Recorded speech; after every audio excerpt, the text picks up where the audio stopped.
everyone. Welcome to HAA's Expert Exchange, where we address real questions with expert answers. My name is Morgan Taylor. I'm the editor for Abode Magazine at HAA, and I'm going to be your moderator today with our host, Gina Irwin of GWR Management. Today is Tuesday, July 14th, and we are talking about hiring in a pandemic. Before I turn it over to Gina, I'm going to review some housekeeping items. For our audience today, please ask any questions that you might have in the Zoom chat box or in the comments via Facebook Live if that's where you're joining us today. Once we get through the questions we curated, we will get to your questions. This is a micro webinar, so we're going to try to keep the session to our 30-minute time window. A disclaimer, we are not public health experts nor attorneys. This webinar is provided for general information purposes only and does not constitute legal or professional advice. No HAA member should act on the basis of any material contained in this webinar without obtaining proper legal or other professional advice specific to their situation. Please consult with your management company or property owner to address specific issues and to form your own company guidelines. With that, I'm going to turn it over to our host, Gina Irwin. Thank you, Morgan. I appreciate that. My name is Gina Irwin. I'm with GWR Management, and as Morgan said, we're going to be talking about hiring staffing during a pandemic. We have two guests today. First, we have Amanda Kison with Greystar. We also have Eric Hemati with Higher Priority, and I'm going to read these. Amanda first. Amanda Kison's been with Greystar for a little over 2 years. She's the Senior Talent Acquisition Advisor. She supports Central South, which includes Houston and Louisiana.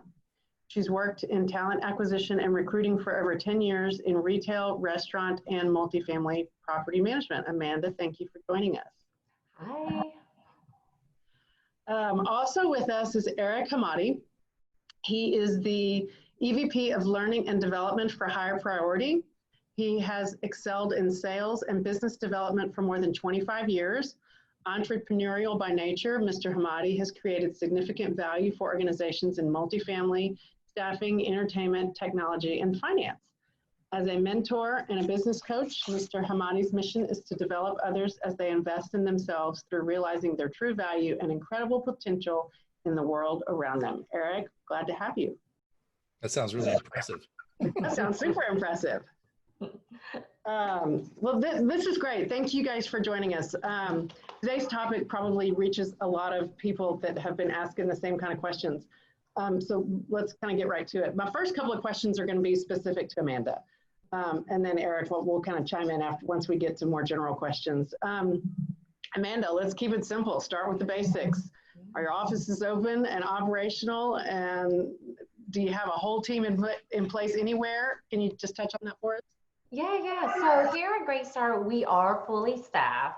In regards to the in-office, on-site, it's only by appointments only. Now, in regards to maintenance, we are still running tickets by appointment only, but taking consideration before we enter a unit, we're confirming that the residents don't have any symptoms, no fevers, no coughing, or any other symptoms before we enter the unit. Got it. So with regard to maintenance, though, are you doing full maintenance requests or emergency maintenance only? Full maintenance requests. Okay. And for the offices, do you have your offices open, or how do you control the appointments? Do you have the doors locked, unlocked, Yes. manned, unmanned? They're locked. Doors are locked. Okay. That's helpful. I assume that some of the properties are operating with less staff or short-staffed, whether it's an employee has been tested positive or they're in a home with someone that's tested positive. Can you talk about what you do in those situations, how you're operating at the places that have less staff? Yeah, so here at Greystar, we're very fortunate. We work as a team. So if there's a property that doesn't have their full staff, they reach out to the surrounding properties in the area and see if they can send help. And we can easily send help and support to support that specific property. You're a Greystar. You have economies of scale in this big city, so that's a definite plus. I can tell you for us in Houston, obviously that's not an issue for us either, but in places where we have one-off markets where we might have only 1 or 2 properties, we've had to enlist temporary help, so that Eric can probably help us a little bit with some of that as well. So this is going to be a question for both of you. I'm going to let Amanda answer this one first. Can you talk about what positions you guys are seem to be filling the most right now, the most open positions? Leasing and always maintenance. Okay, and Eric, can you speak to this also? Do you see people coming through there kind of looking for the same for leasing and outside staff? Yeah, the biggest one that we see is groundkeepers, EPA maintenance, people that can do HVAC. And the stories that we're hearing from them is just that, the unemployment that, they're getting paid right now is actually more than they would usually make. So it makes it for but that, I think we'll be seeing the end of that here in the next few weeks. So, but yeah, that's a huge concern. And leasing. Leasing. Okay. And then Eric, I'm gonna let you answer this one first. High need positions that might be coming at us soon. Can you speak to that? Yeah, definitely leasing. I mean, it's just due to the transition of selling virtually, so I think there's gonna be a high demand for leasing candidates that are able to quickly build rapport over the phone versus in person. And it's just a different cadence. And so that's a lot of the training that we're doing is around that. That makes sense. Amanda, do you think you'll be seeing the same thing? Yeah, I think I'll still continue to be leasing as well as maintenance. Similar to what Eric indicated is that I think the expectation of what we are looking for in leasing candidates is for individuals that know how to use virtual platforms, right? Do they know how to use social media and being comfortable with that? But that's the trend I see.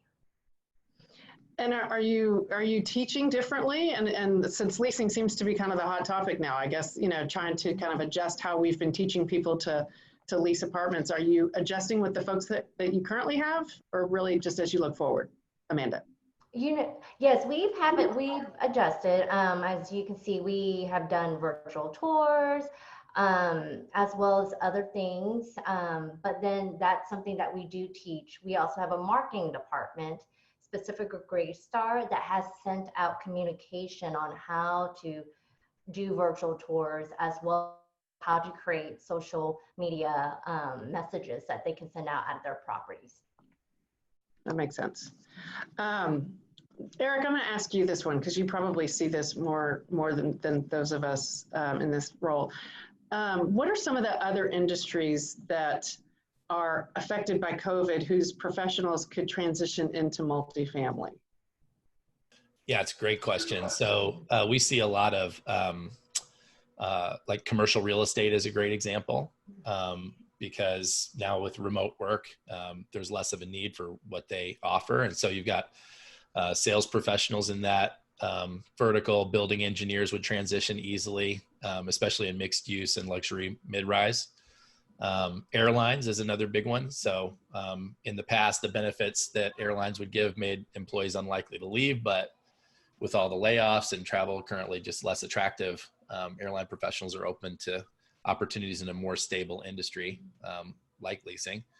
And then I guess hotels, bars, restaurants, movie theaters, all that service industry stuff. And these are customer service roles that are great to consider in multifamily. And also corporate too, even the bigger chains. We're looking over there as well. So, but it's kind of funny because, a lot of our clients are like, oh, I can't wait for this to be over, but there's actually a lot of opportunities in this climate that didn't exist before. So. Yeah, that makes sense. I mean, the multifamily, we always kind of have tended to look towards restaurants, people in the service business, restaurants and hotels, but that seems to have expanded now with COVID, like you said. I mean, even people that are in different facets of real estate. That's super helpful. Amanda, anything to add before we move on to the next question? No, I agree with the restaurant, retail, and hospitality. I'll use a recent example. I was speaking to a candidate. So one of the questions I asked the candidate was, where do you find your top talent? And she answered me. She goes, Amanda, I go where I receive great customer service. So I asked her in more detail. So where did you receive these great customer service, right? She goes, Starbucks and Chick-fil-A. And she goes, and I go, why? And then she indicated, she goes, Amanda, they always remember my name.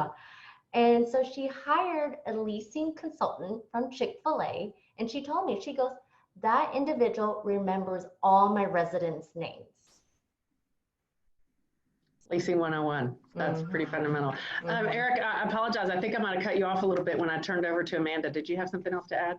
Well, I just think, I think there's in the past, there's been kind of a reticence to hire people from outside the industry. It's like, oh, somebody from Chick-fil-A, to Amanda, your example, it's like, oh, but I'm going to have to teach them everything. Whereas somebody from the apartment community is perceived as somebody who's less needy on the training side. But it's actually, to your point, the people from outside the industry a lot of times bring that fresh, and they're so excited to be a part of something new and in an industry that they feel like is a step up from where they were in the past, that I think they just give so much of the extra mile that our clients expect. And so we love recruiting from those industries. That's a great point. We do too. And I say it all the time, hire the heart, train the hand. That's a great point. I'm going to ask you guys to talk about how you're interviewing in this environment. Obviously, it's virtual because people are not doing face-to-face meetings or some are not comfortable with it yet. I'm going to have you both answer this, but Amanda, if you could go first. Yeah, I run far not because of COVID. I've been doing virtual interviews, so it was nothing new to me. And the thing is with virtual interviews, I treat it as an in-person interview, right? I know sometimes candidates can feel awkward, and I've had candidates tell me like, oh man, this is my first, video interview. But you as an interviewer, you set the stage, you set the expectation, you set the environment. You inform that candidate, it's like, hey, this is what you're going to be expecting of this process. Don't worry, don't stress, make them feel relaxed. Tell them what they're interviewing for, right? And then what to expect of the interview. But yeah, anything through that process to make that individual feel comfortable, I think you can. I've used Teams, I've used Skype Business, and say technology-wise, they can't connect to Teams or Skype Business. I'm like, do you have FaceTime? I'll change it up and connect with them on FaceTime. You cater to that candidate to make them feel comfortable. Outstanding. Thanks. Eric, do you have anything to add to that? Not really. Those are all pro tips. That's great. Be flexible. I just reiterate, be flexible on your platform. I always try to ask them, hey, what are you comfortable using? Have you done a face, when you video chat with your friends, what do you use? I'm platform agnostic, whatever, meet me wherever. And then, and again, to Amanda's point, make them feel comfortable. And it's weird. And so it's the FFTs that we were talking about before. It's just, look, this is weird. I get it. It's weird for me too. And let's just chill out and have a good time and get to know each other. Okay. I like that. So staying on the virtual platform a little bit, how do you get across culture, your company culture? I mean, Amanda, it looks like you're sitting in a bedroom. So how do you kind of flip that? You're not meeting at a property or at your corporate office or someplace that's more professional. How do you deal with that? How do you that looks like a model, actually. Oh my God. Well, thank you. And it's funny, I usually gray it out, but one thing I can speak of, I think right now, especially during this pandemic, I think it's time for all organizations to take a look at their brand presence, right? What can we do about an organization's brand presence? How can we create videos that show team members and their successes, right? Their experience, right? Create these fun, maybe even possible organic videos and share it on the social media platform. That way you're sharing that culture. When, for instance, I'll use me as an example. When I'm reaching out to candidates, especially passively, I always like to send a video because individuals, they love to see videos. They want to know what's going on. I like it. That's outstanding. Eric, do you have anything to add that you can? No, I agree with Amanda. Social media is a huge winner. Quick videos, the more authentic, the better. I think a lot of times people get, they want it to be perfect, and it needs to be produced, and you don't need any of that, just take a selfie video, walk around, do something that you normally do, and just, either talk about the wins or accomplishments that you've had either personally or as a property, benefits that you have, reasons why you love coming to work. And then one thing I would add too is to be candid about aspects of the job that, a candidate might find less than desirable, because like if it's a high stressor environment, or if there's some high quotas or whatever, right? Work-life balance issues, they're going to find these things out anyway. And in our experience, it's better for them to know up front and have their expectations aligned, and then they can either opt out or move forward before you invest time and money in them if it's not in line with their values, because we're all built a little differently. So I would say be more comfortable about putting those up front. You just, here's who we are, here's what we're looking for, and here's who we're not. Makes sense. Eric, I'm going to let you answer this one first. What questions are new to the interview process given where we are in this pandemic and everything's being done remotely? Yeah, so if they left their previous job due to like a COVID layoff, which is so common, I like asking a couple questions. One is, hey, what have you been doing with yourself, during, the time that you've been retired? So, right, like, have you been learning something new? Have you been volunteering your time for something you believe in? Have you been catching up on Netflix? I mean, what have you been up to? A lot of times it's an indicator. It's not like you judge somebody based on what they're up to, but it's a good opportunity to build rapport, to find out how they're built, to just, see like how they're going to tick, which property I want to necessarily put them at. And the second thing is, what do you think your previous employer could have done to keep business going during the pandemic? If you were in charge of that place, what would you have done differently? What opportunities did you see? And it's a good opportunity to look for out of the box thinking from that person. I like it. Outstanding. Amanda, any additional questions or changes in the interview process for you? So I only have a couple, but one of the questions I asked is, how do you feel about being in an essential role? And so I want to hear how they feel and what they would do and what they're feeling about that, right? Another thing I think more in office is that expertise on the virtual part and social media. So I'll ask them, I go, in your current role or even your previous role, what have you used with what social media platforms have you used, and what virtual tools have you used? Those are great questions. I love those. I'm going to be stealing that from you. Okay. Me too. Okay. I don't like saying steal though. I prefer repurpose. Borrow, repurpose. Right? Okay, sorry. Repurpose. All right, I'll go with it. Okay, last question before I turn it over to Morgan to see if we have anything in the chat or anything that showed up from out there. Best practices for accelerated orientation and training. How do we speed up the onboarding process in this environment? Amanda, I'm going to let you touch on that one first.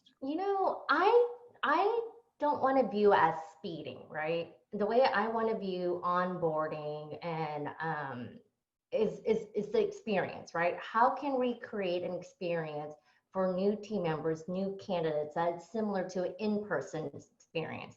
So viewing it more as a welcome experience, how do we create this welcome experience virtual that team member is still feeling welcome, right? I'll use Greystar as an example. This past summer, we still decided to proceed with a summer internship. It was fully virtual, okay? We've never done this before. So of course we had orientation, but one ask from our campus recruiting department was nationwide for everyone to send in a small video clip welcoming these interns. They combined all those clips into a video, and all these individuals welcomed the interns during orientation. Love that. Wonderful. That's a great idea. I'm stealing that one too. Oh no, I'm repurposing that. Sorry. Eric, anything to add? Yeah, just I just had 3 quick points here. One is to start with a really clear position description. You know, if you know what you want, where you want the person to end up, it always starts off a lot better. And number 2 would be have mentors, you know, obviously that are trained and assigned for regular interaction with the person. And then 3rd is just have predefined check-in points. You know, is this going the way that we expect? And if not, how can we you know, get things back on track? And I agree with Amanda. It's not about speed; it's about immersion and assimilation. So, yep. I love it. Outstanding. Well, I think that's going to do it for the questions we had planned in advance. Morgan, is there anything coming in? I think you guys did such a great job that we don't have any questions. So I'm going to take this as an opportunity right now to remind everyone to please ask whatever questions that come to mind in the chat box or on Facebook Live in the comments. I did have one come in from Deborah that asks, should the onboarding process include COVID results? Ooh, that's a good one. What does she mean? I guess I'm thinking of HIPAA, where you can't really disclose or share your results, COVID results. That would be my instinct too. I would think that we can't. I don't know that we can. Or that might be a question for my HR person, whether or not we can ask. For that. I'm not sure that we can. I don't think we can per HIPAA. You can ask if they've had it in the last 14 days. You know, that's not, you know, like maybe some kind of like screening process for COVID, just asking them simple questions, maybe like, have you been exposed in the last 14 days, or would you guys recommend that? Or yeah, good question. Yeah, I need to park that one. Yeah, I mean, from our perspective, yeah, that's fine. You know, people are talking about it anyway. You know, but you yeah, it's part of the conversation. So it's like, man, how are you guys dealing with this? You know, right? You know, it's not. You know, yeah, I wouldn't make it a. You know, that's good. I need to ask my attorney. Yeah. But you're right. That's an attorney question. But man, I have been. So I mean, call me crazy. Well, I mean, I can say this: we're not allowed to ask about medical history, like Amanda was saying. I mean, there's HIPAA protection laws. So that's a great question. Hey, we got stumped. Hey, way to go, experts. So here's a question I have that we kind of touched on. So we kind of talked about, you know, how a hiring manager could conduct a interview in a way that would make the candidate feel comfortable. And aside from like their skills, their resume, their experience, but when you are interviewing a candidate in this virtual era, what are some interpersonal things that you notice that really stands out to you in the interview process that you're looking for? I'll go with that. So one is have they removed distractions? Like these are things. So for example, I have a checklist when I get online, and so I'm kind of looking for like how conscious are they of, because they're going to have to do that. You know, if they're especially leasing, they're going to have to host these. So you know, the checklist that I run through is I want to remove distractions. I want to turn my phone off. You know, I want to make sure that I've reviewed their resume. I want to look into the camera. You know, and sometimes depending on where your camera is, it's like you want to look into the eyes of the person you're talking to, but you actually have to look into the cameras. You have to like kind of train yourself like TV people. And sometimes there's a little sticker. Actually, I've seen them. They're like little googly eyes stickers, you know, the little rolly thing. And I like to put those right next to the camera on my laptop or computer, so it reminds me, oh no, look up here, right? And then also just leaving a second or two after you finish talking in case there's a video lag or an audio lag to allow the person to finish, because sometimes they're still talking when you go to agree with them or move on, and you missed it because of the technology lag. So just kind of being mindful of that. Yeah. And then what I can speak to is, I know my expectation if I come in an interview, I expect to be professional. So I expect the same thing from a candidate, that even though it's virtual, that it is an interview, that they come in still, you know, professional. The environment is quiet, there's no one around, no interruption, as Eric indicated, but that during the process that they still come off that they're polished and professional. Awesome. Well, thanks, guys. I mean, we haven't gotten any more questions, so I think we'll start to wrap up. But thank you so much, Amanda and Eric with Higher Priority, for joining us today and giving us your expert advice. Thank you. You're welcome. Thank you for having us. Thank you. Yeah. And join us next week. Next week, what are we talking about? We're talking about leasing in a pandemic. So that's going to be a good one. Oh. I appreciate it. Thank you, Eric and Amanda. Thank you, Morgan. We'll see you same time next week. Okay. Yep. Thank you. Bye, everyone. Bye.